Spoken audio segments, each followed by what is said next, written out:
Enlightenment isn't about being right, it's about transcending the question itself. Most people don't arrive at this question from peace. They arrive from the wreckage of something that was supposed to work. Enlightenment isn't about gaining anything, it's about surrendering. This video explores the paradoxes and complexities that lie within. The human mind resists enlightenment because it challenges the very foundation of our identity. The paradox lies in the fact that enlightenment requires us to let go of the self, yet the self is the lens through which we perceive the world. This tension is not just about resistance, it's about the inherent conflict between the ego and the transcendent. The mind cannot hold both the self and the dissolution of the self at once, creating a profound bind. This bind is the exact reason why enlightenment is so elusive, and why it challenges the very essence of who we think we are. Current cognitive science and neuroscience offer insights into the brain processes underlying enlightenment. Research by neuroscientist Richard Davidson suggests that meditation can alter brain activity, leading to changes in perception and emotional regulation. However, the science also complicates the picture. The brain's default mode network, associated with self-referential thinking, remains active even in advanced meditators. This suggests that enlightenment is not a simple state, but a complex interplay of neural processes.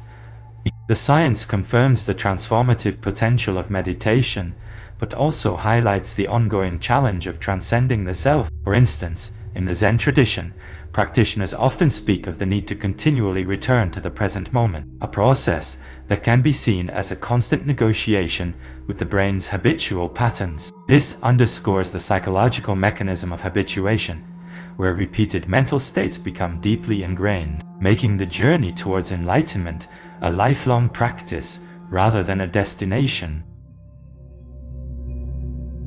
Enlightenment leaves us with a profound question.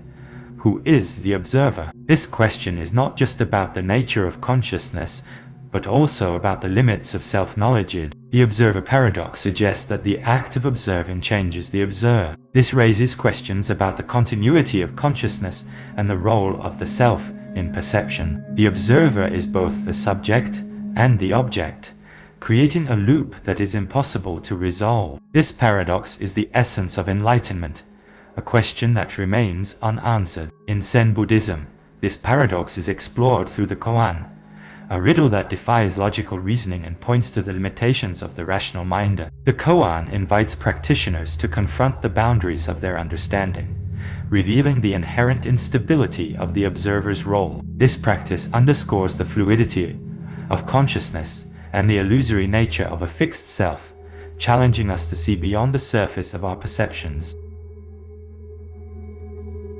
In Zen Buddhism, the concept of enlightenment is rooted in the idea of satori, a sudden awakening to the true nature of reality. The Zen master Dogen emphasized the importance of zazen, or seated meditation, as a means to transcend the self. Dogen's teachings suggest that enlightenment is not a goal to be achieved, but a state of being. This aligns with modern interpretations, but also differs in that it emphasizes the continuous practice of mindfulness rather than a fixed state of enlightenment. The Zen tradition offers a rich framework for understanding the paradoxes of enlightenment. For instance, the psychological mechanism of flow, where one becomes fully immersed in an activity, can be seen as a gateway to experiencing the meditative state Dogen advocates.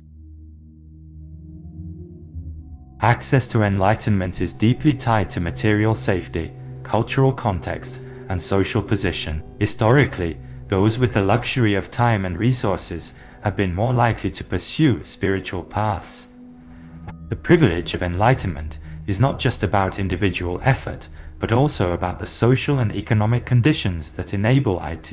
In many cultures, enlightenment practices were reserved for the elite, while the marginalized had to focus on survival. This raises questions about the equity of spiritual practices and the role of privilege in accessing enlightenment. The path to enlightenment is not just a personal journey, but also a reflection of broader social structures.